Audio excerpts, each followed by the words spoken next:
Hello guys, അപ്പം ഞാൻ പോകുന്നത് എവിടെയാണ് ലാസ്റ്റ് പറയാം. അപ്പം ഇതാണ് എൻ്റെ ലുക്ക്. ഡ്രസ്സ് എങ്ങനെയുണ്ട്, കൊള്ളാമെന്ന് പറയണേ. അപ്പം ഞാൻ മുടി വെറുതെ പുറകോട്ട് ബോഡി ടൈലാക്കി കിട്ടുക, വേറൊന്നും ഞാൻ ചെയ്യുന്നില്ല. അത് കഴിഞ്ഞ് പിന്നെ ഞാൻ യാർഡിൽ പൗഡറൊക്കെ എടുത്തിട്ട് അപ്പം ഞാൻ മാറ്റിയെടുത്ത് അത് കഴിഞ്ഞ് ഞാൻ പിന്നെ കുറച്ച് ഷോ കളിക്കാൻ വെച്ചിട്ട് അതൊന്നും ആവില്ല. ക്യാമറ എങ്ങനെ എടുത്തിട്ട് ഓഫാണ്. അത് കഴിഞ്ഞ് ഞാൻ ലിപ്സ്റ്റിക് ഒക്കെ ഇട്ട് ലിപ്സ്റ്റിക് കൊണ്ട് എഴുതി കണ്ണൊക്കെ എഴുതി അടിയിൽ മേളിലെല്ലാം എഴുതി പിന്നെ പൊട്ടൊക്കെ തൊട്ട് പിന്നെ എൻ്റെ വാച്ച് വിട്ടു. ഇത്രേ ഉള്ളൂ, ഇങ്ങനെ ഉണ്ടെന്ന് പറയാം. അത് കഴിഞ്ഞ് നമ്മളെ ഇതാണ് എൻ്റെ ബാഗ്. നമ്മൾ കൊണ്ടുവന്ന ബാഗാണ്. ഞാൻ മാത്രമേ പോകുന്നുള്ളൂ. കൈ വീട്ടിലുണ്ട്.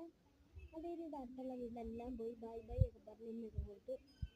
അത് കഴിഞ്ഞ് പിന്നെ നമ്മൾ അടുത്ത് ചേട്ടനെ കണ്ട അപ്പൻ ചേട്ടനെ കണ്ട ആ വീട്ടിലെ അപ്പം ചേട്ടനോട് കൂടി അപ്പുറത്തെ വീട്ടിലും പോയി നമ്മളങ്ങനെ വീട്ടിലേക്ക്. അപ്പോൾ ബൈ ബൈ. ഞാൻ തിരുവനന്തപുരത്താണ് പോകുന്നത് കേട്ടോ.